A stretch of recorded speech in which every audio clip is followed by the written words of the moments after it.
nous allons nous préoccuper aujourd'hui du traité Ta'anit. Ta'anit, ça veut dire un jeûne.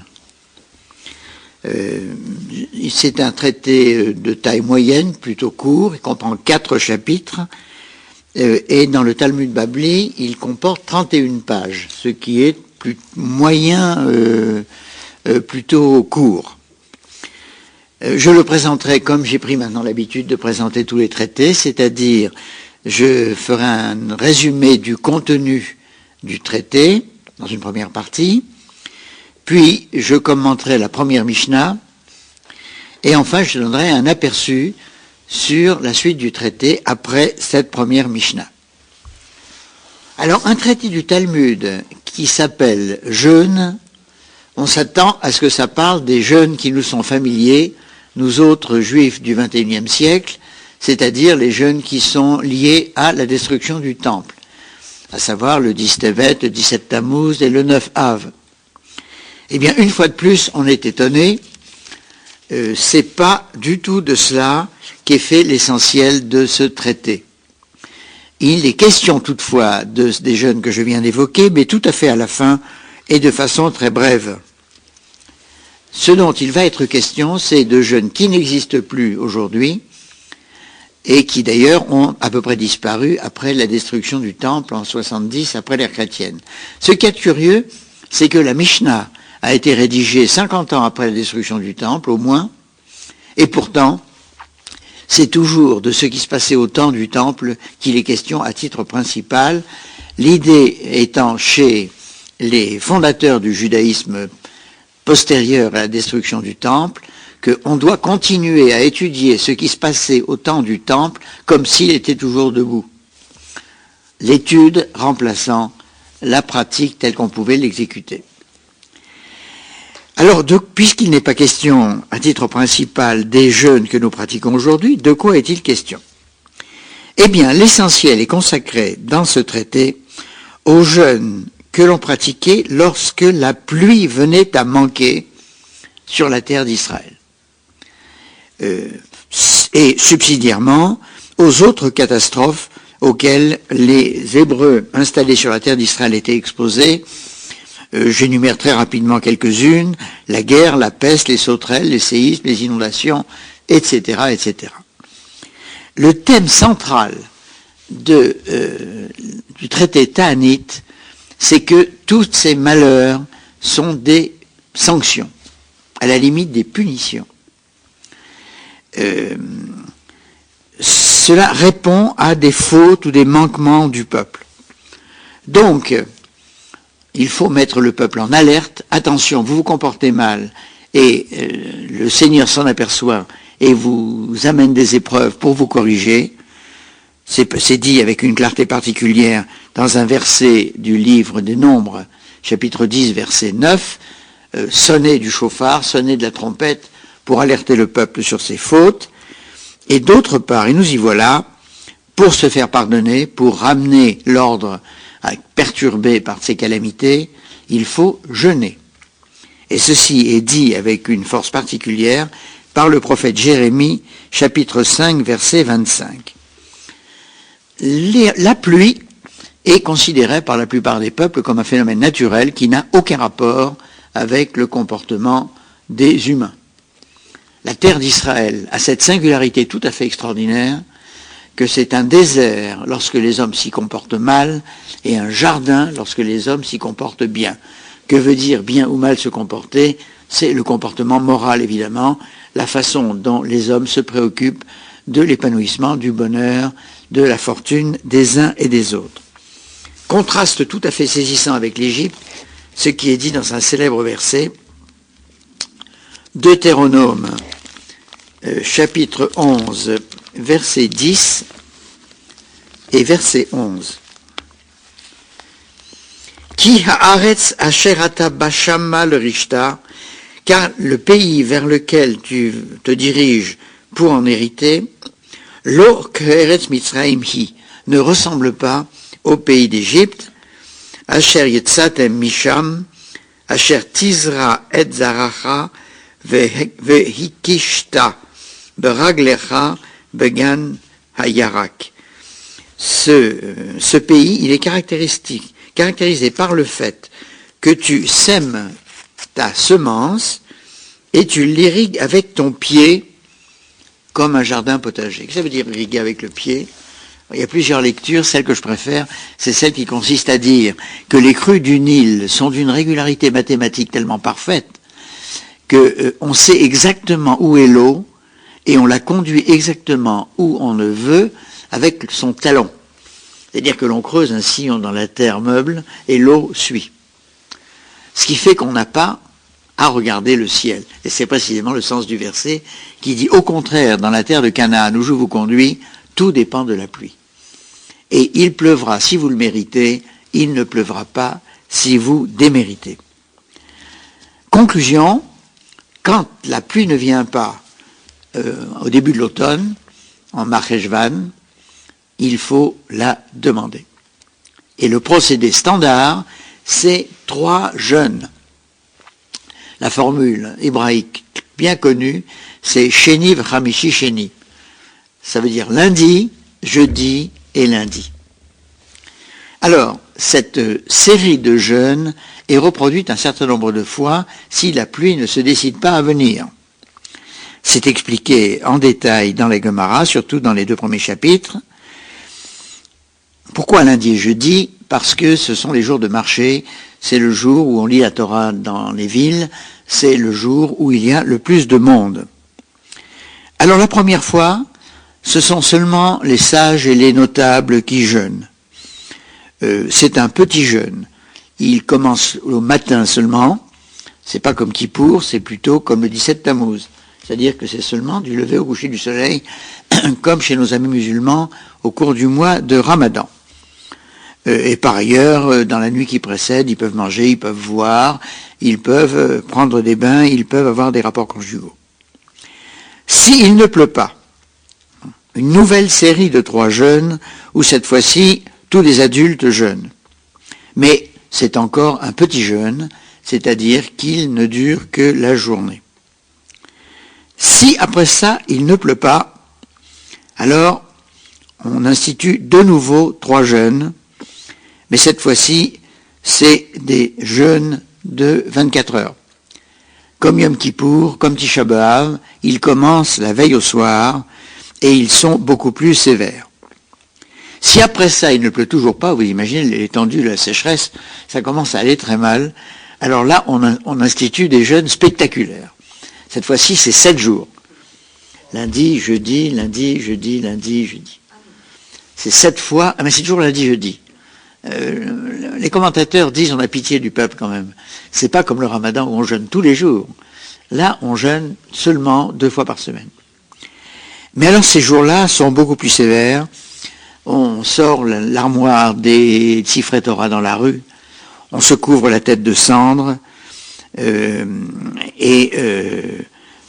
se comporte comme les habitants de Ninive lorsque Jonas est allé leur dire que le courroux du ciel allait s'abattre sur eux. Donc ça, c'est 7 jours. Alors on en est à 3, plus 3, plus 3, plus 7.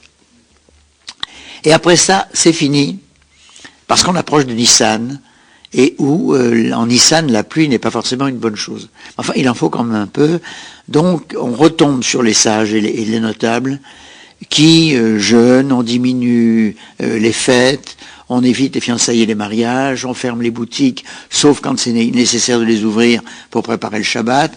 Donc toute la société retient son souffle, parce que décidément, le courroux divin se prolonge, et le deuil va peut-être mettre fin à ce courroux. Et quand la fin du mois de Nissan arrive, on arrête toute manifestation, parce que là, la pluie est une malédiction. Il ne faut plus de pluie. Donc, toute la population est impliquée, mais plus que ça, le temple de Jérusalem est impliqué. La Gemara va nous expliquer que les Mishmarot et les Mahamadot ont des comportements spéciaux pendant ces périodes de jeûne. Alors c'est quoi? Le service du temple à Jérusalem était assuré par les Kohanim.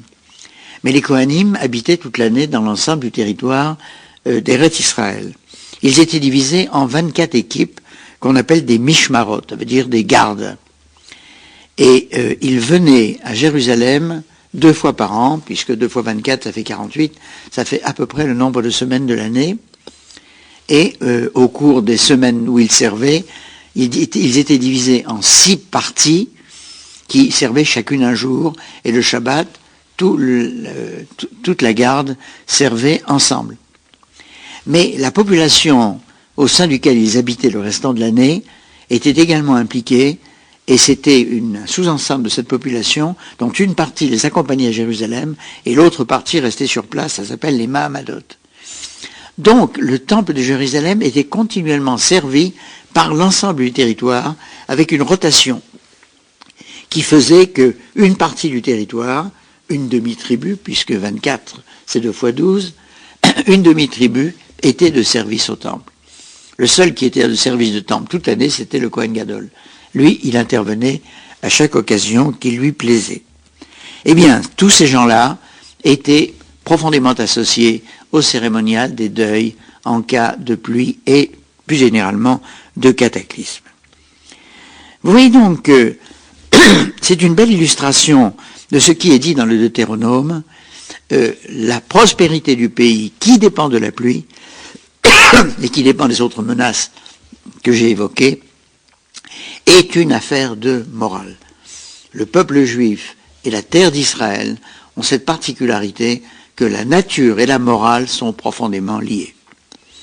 C'est la réalisation dans l'histoire et la géographie de la proclamation du Shema, l'Éternel qui est le Dieu de la charité, le Dieu de la bonté, le Dieu immanent, est le même que celui qui est le Dieu de la nature, le Dieu des météores, le Dieu de la pluie, qui pourtant sont des phénomènes qui sont supposés chez les Grecs de l'ordre de la volonté arbitraire des dieux sans que les hommes y soient pour quoi que ce soit, et chez les laïcs modernes, le fait de phénomènes physiques et météorologiques qui n'ont aucun rapport avec la morale.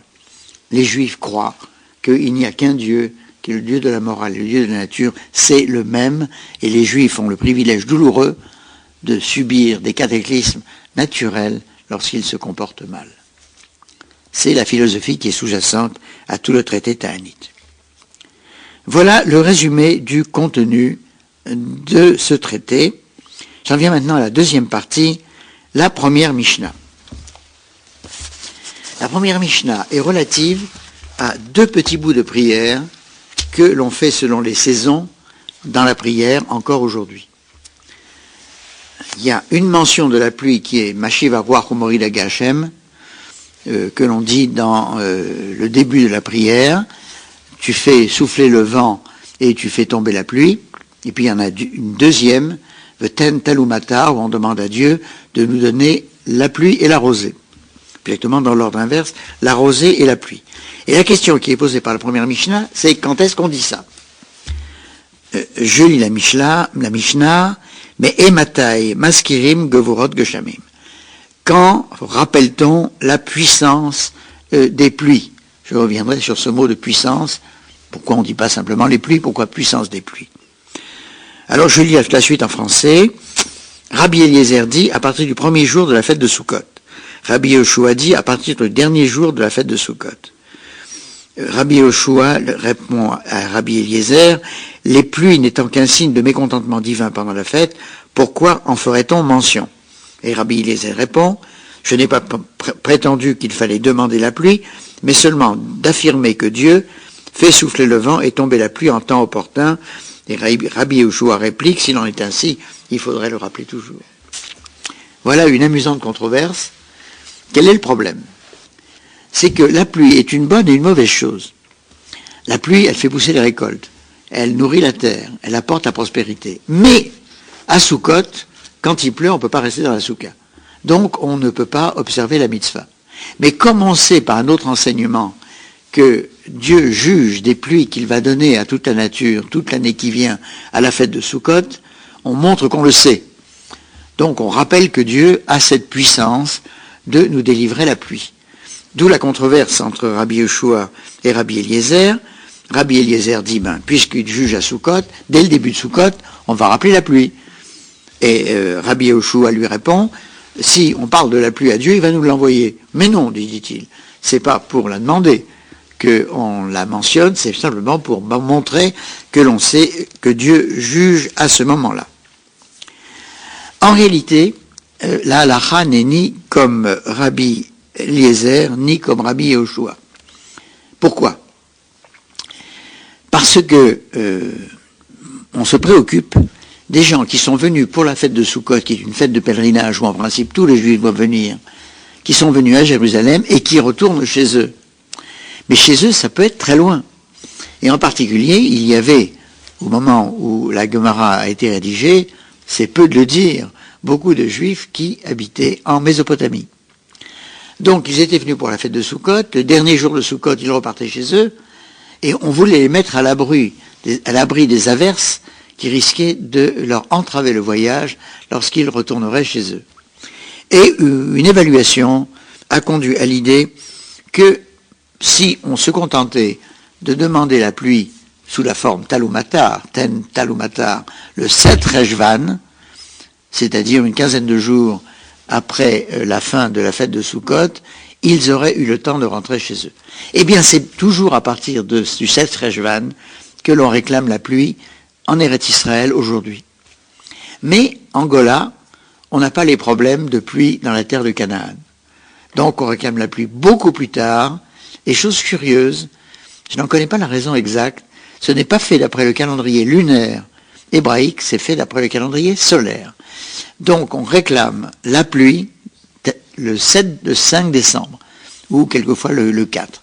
Mais c'est toujours d'après le soleil, et c'est en gros un mois plus tard, puisque j'ai vérifié que cette année, par exemple, on l'avait réclamé le 8 Kislev.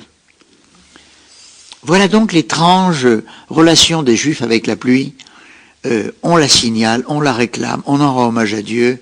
Bref, la pluie est un élément tout à fait substantiel de la relation de l'homme et de l'absolu. Sur le caractère substantiel de cette relation, nous allons avoir une confirmation saisissante, et ce sera ma troisième partie, dans la Gemara qui suit cette première Mishnah. Ensuite, je commenterai une deuxième Gemara qui, elle, est à la fin du traité de Ta'anit. Cette Gemara dit, page 2a, « 3 clés sont dans la main de Dieu. La clé de la naissance, la clé de la pluie et la clé de la résurrection des morts. » C'est-à-dire que Dieu s'occupe personnellement de ces 3 événements au lieu de les déléguer à des anges. Qu'est-ce qu'il faut comprendre par là ? Alors bien entendu, il y a dans chaque cas un verset qui vient confirmer que la naissance, la pluie et la résurrection des morts, c'est l'affaire de Dieu lui-même. Alors pour ça, il faut faire un petit détour par ce que c'est qu'un ange, malach. La définition de l'ange, c'est que c'est un message de Dieu. Les anges ont une mission. Rappelons-nous les 3 anges qui sont venus rendre visite à Abraham qui venait de s'infliger la circoncision. Ils sont venus pour 3 missions différentes. L'un pour annoncer la naissance de Isaac, le deuxième pour annoncer la destruction de Sodome et Gomorrhe, et j'ai oublié le 3e, peu importe, la tradition nous a dit un ange, une mission. De sorte que Dieu, lui, n'est pas limité à un seul message. Ça veut dire que les 3 opérations, la naissance, la pluie et la résurrection des morts, sont des missions trop compliquées, trop riches, trop vastes, pour qu'il confie ça à un messager qui n'aurait qu'une mission confinée à un seul message. Alors, regardons ce qu'il y a de commun entre ces 3 événements. Ce sont des irruptions complètement miraculeuses dans la vie des hommes, surtout la résurrection des morts, qui est une sorte d'idéal, de mythe, d'événements tellement lointains et tellement incompréhensibles qu'on ne peut guère en disserter. Et effectivement, on imagine que l'idée qu'après la mort il se passe quelque chose est une idée qui est un acte de foi, mais qui n'a pas de preuve expérimentale car personne n'en est jamais revenu jusqu'ici. Donc nous acceptons très volontiers que Dieu lui-même s'occupera de cet événement inouï, à proprement parler. Mais sur les deux premiers, la naissance, quoi de plus quotidien, quoi de plus banal, quoi de plus ordinaire, puisque chacun d'entre nous, si j'ose dire, l'a éprouvé, d'abord parce qu'il est né, et ensuite, lorsqu'il fonde une famille, il constate qu'il se reproduit, et il voit autour de lui d'innombrables naissances, événements qui paraissent complètement banals, ainsi est la vie. Mais il y a encore plus banal, c'est la pluie. La pluie, c'est le résultat de condensation, de l'évaporation de l'eau des océans, qui, sous l'effet des différences de température, va s'agglutiner en gouttes qui vont tomber sur la Terre. Oui, y a-t-il de la métaphysique là-dedans? Maintenant, regardons-y de plus près. Généralement, les gens sont sensibles aux problèmes de l'au-delà, aux problèmes des puissances qui nous dominent, à propos de la mort. Parce que chacun se dit qu'un jour il mourra, qu'il perdra les êtres aimés, les êtres proches, et que ça c'est une tragédie incompréhensible. Et pourtant, la mort est un événement qui atteint toute la nature. Tous les animaux, toutes les plantes, tout ce qui est vivant devra un jour mourir, et il n'y a là aucun mystère. D'ailleurs, vous observerez que la mort ne fait pas partie de la liste. La liste comporte la résurrection des morts, c'est-à-dire une renaissance. Mais regardons-y de plus près. La naissance, événement que nous constatons. Mais est-ce que pour autant c'est un événement simple? Il y a une naissance en particulier sur laquelle je suis incapable de me faire un confort intellectuel, c'est la mienne. Parce que songez-y, je peux à la rigueur vous considérer les uns et les autres que j'aime tendrement comme des phénomènes naturels avec lesquels j'ai noué une relation affective. Mais moi, cette conscience qui bourdonne dans ma tête et qui fait que je dis je, qui fait que je ressens des peines, des joies, des espoirs, des regrets, etc. Mais d'où ça sort? Je me trouve avec un corps mais qui m'est complètement étranger. Ce corps, c'est à la fois moi et pas du tout moi. Il change. Si je subis une opération, si je subis une amputation, je reste quand même intact ou pas intact? Est-ce que c'est moi ou est-ce que c'est plus moi? Immense mystère, insondable perplexité. Qu'est-ce que c'est que cet événement qui a fait que je suis arrivé sur Terre? Et j'en partirai un jour, certes, mais ça, vraiment, ça n'est pas une vraie question, car je suis entouré de preuves des disparitions. Mais en revanche, une naissance, c'est quelque chose de fabuleux. Je dois dire qu'étant père de famille, la naissance de mes enfants, et on ne s'en lasse pas, est un événement inouï. J'ai assisté à la naissance de mes enfants, et tout à coup fait irruption dans ma vie, quelqu'un que je ne connais pas, auquel je ne m'attendais pas, qui a un aspect qui est pour moi quelque chose de merveilleux, mais en même temps de complètement inattendu, et en même temps c'est la chair de ma chair.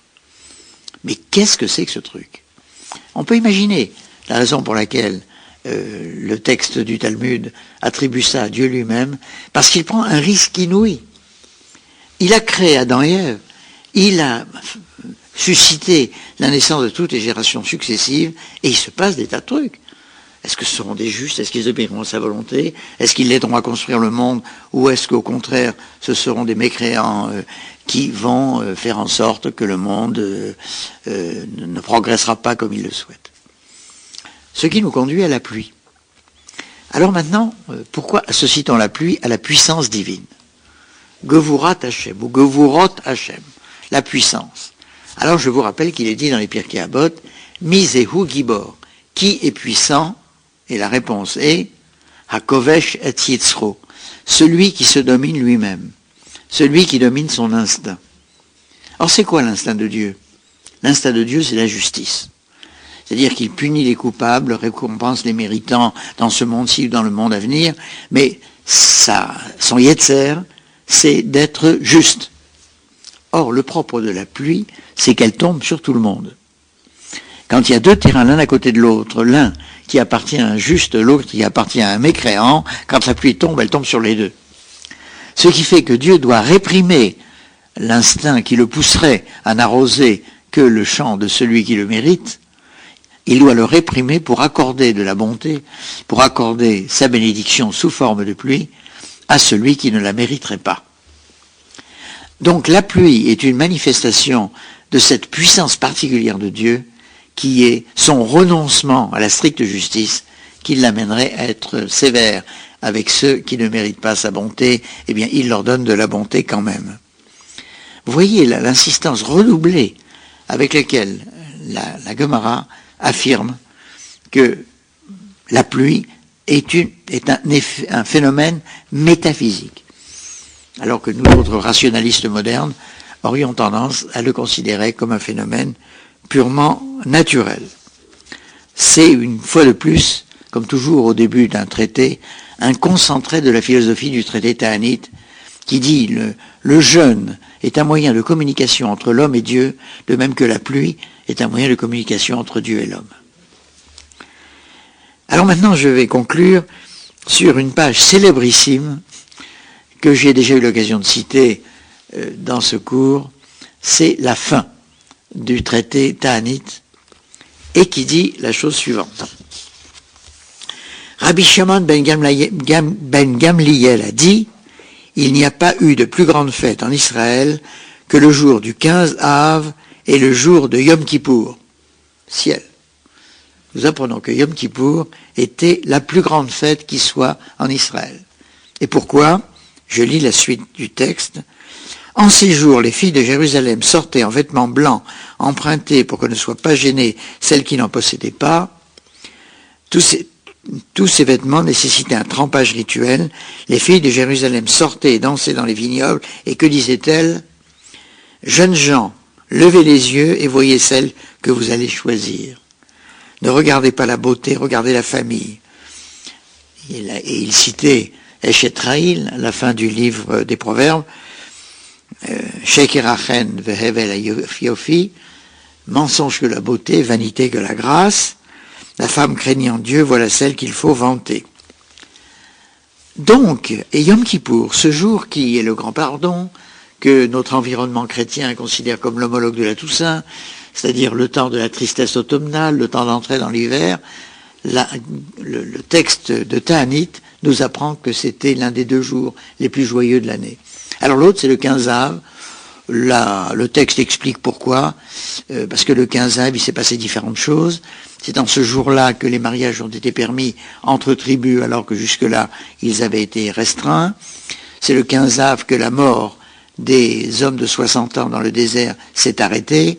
Donc, on avait tout lieu d'en faire un jour de réjouissance. Mais Yom Kippour, pourquoi ?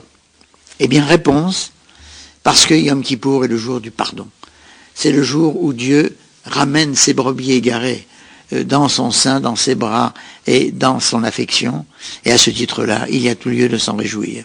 Mais je vous rappelle ce que j'ai dit en présentant la Masechet Yoma, c'est que Yom Kippour n'est pas un jour de deuil. Ça n'a rien à voir avec Tisha B'Av. C'est un jour de fête nationale. Et si on jeûne ce jour-là, comme on jeûne les jours où on manque de pluie, ce n'est pas du tout pour souffrir, ce n'est pas du tout pour expier. C'est pour être comme des anges. Parce que quand on ne mange pas du tout, c'est sûr qu'on mange cachère. Quand on n'a aucun commerce, c'est sûr qu'on est honnête. Quand on ne dit que des prières et des psaumes et des chants, c'est sûr que l'on ne médit pas son prochain. Donc c'est un jour où les Juifs sont parfaits, et il y a donc tout lieu de se réjouir. Et que ce jour-là, les jeunes filles, avec des robes d'emprunt, ce détail est magnifique, n'est-ce pas ?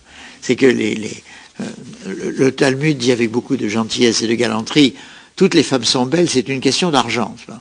Il faut y mettre le prix, et à ce moment-là, elles sont toutes infiniment désirables. Et là, on évite ce biais de la fortune en faisant en sorte que toutes les filles ne portent que des robes qui leur appartiennent pas, de manière que les garçons qu'on imagine assemblés, regardant les filles dansant et choisissant leur élu, qui est quand même une scène assez coquine, eh bien ça se passait à Yom Kippour, parce que l'épanouissement du couple, le bonheur de la famille, ça fait partie des manifestations les plus éclatantes de la piété juive. Je vous rappelle que j'ai publié dans le temps, à la suite d'un an de cours ici même, un traité qui s'appelle L'amour dans la tradition juive, dont la conclusion était, dans la plupart des cultures, l'amour est un don de Dieu à l'homme. Chez les Juifs, l'amour est un don de l'homme à Dieu. Il se construit, il se fabrique par l'attention à l'autre, par le goût de la bonne vie, et le mettre en œuvre la bonne vie, c'est ainsi que l'on célèbre la gloire de Dieu. Je vous remercie.